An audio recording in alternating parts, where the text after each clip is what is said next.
Firman-Mu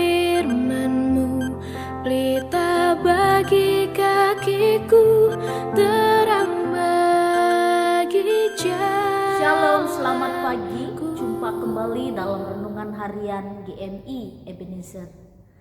Ada pepatah yang mengatakan, rajin pangkal pandai, hemat pangkal kaya. Orang yang rajinlah yang akan memperoleh kesuksesan. Dan orang yang dapat mengelola keuangan, dia akan memperoleh keberhasilan dalam hidup.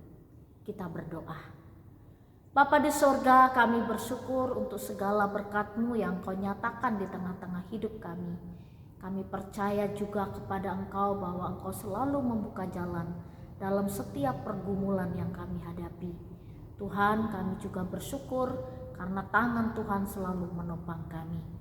Pada pagi ini kami akan mendengarkan firman-Mu. Tuhan menolong kami sehingga firman-Mu ini menjadi kekuatan untuk kami semakin mengasihi-Mu. Di dalam dan demi Yesus Kristus kami berdoa dan mengucap syukur. Amin. Pagi ini kita akan bersama-sama merenungkan satu tema firman Tuhan, kemalasan rohani.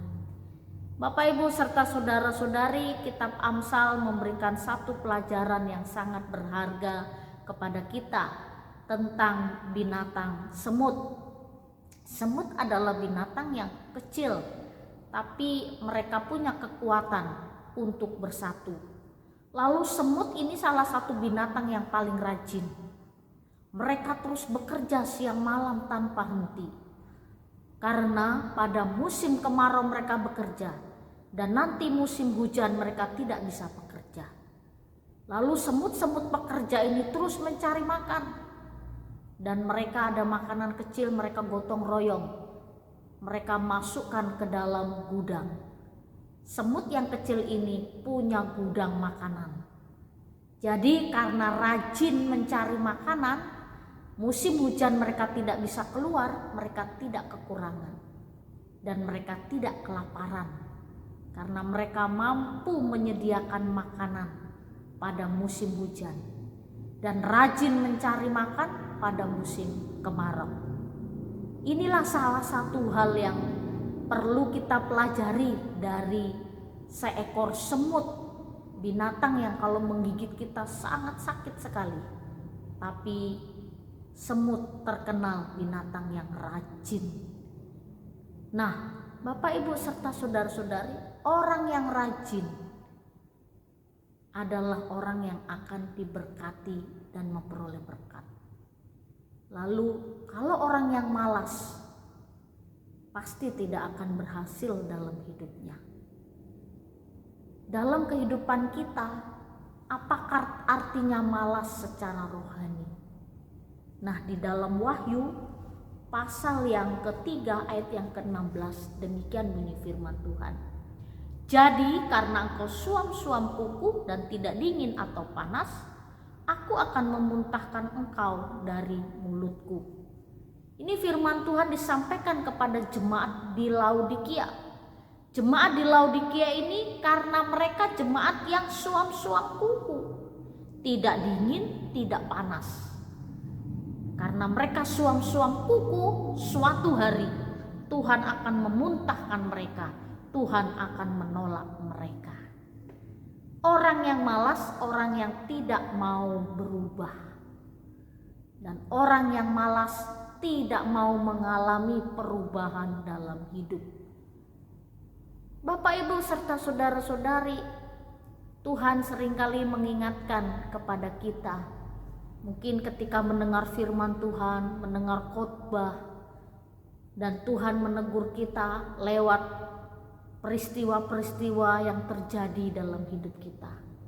Ketika peristiwa kecil kita tidak indahkan, peristiwa besar pun kita tetap tidak mengindahkannya. Dan orang-orang yang seperti inilah yang termasuk kategori orang-orang yang malas secara rohani. Nah, orang-orang yang rajin secara rohani punya prinsip hidup untuk terus bertumbuh. Dan orang yang rajin, orang yang mau mendengarkan suara Tuhan. Ketika melakukan sesuatu, Tuhan ingatkan kita, dosa kita Tuhan ingatkan, kita minta ampun, lalu mengalami perubahan hidup. Jangan seperti bangsa Israel yang keras kepala, akhirnya Tuhan menghukum mereka. Ketika ada di dalam padang gurun selama 40 tahun, mereka tidak menikmati tanah Kanaan yang Tuhan sediakan. Karena apa? Keras kepala. Dan kemalasan rohani, termasuk orang-orang yang keras kepala yang tidak mau berubah. Pagi ini firman Tuhan ingatkan kepada kita, jangan hidup suam-suam kuku. Kalau dingin-dingin, kalau panas-panas. Jadi ada perubahan dalam hidup. Terus mengalami perubahan menjadi lebih baik. Itulah proses kehidupan kita.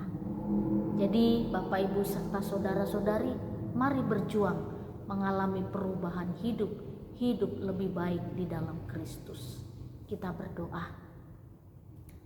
Terima kasih untuk firman-Mu yang kami dengarkan pagi ini. Tolonglah kami, semakin hari kami mengalami perubahan dan berubah sesuai dengan kehendak Tuhan, memiliki karakter seperti karakter Kristus. Di dalam dan demi Yesus Kristus kami berdoa dan mengucap syukur. Amin. Selamat pagi, Tuhan Yesus. Memuji kebesaran-Mu, Engkau Tuhan.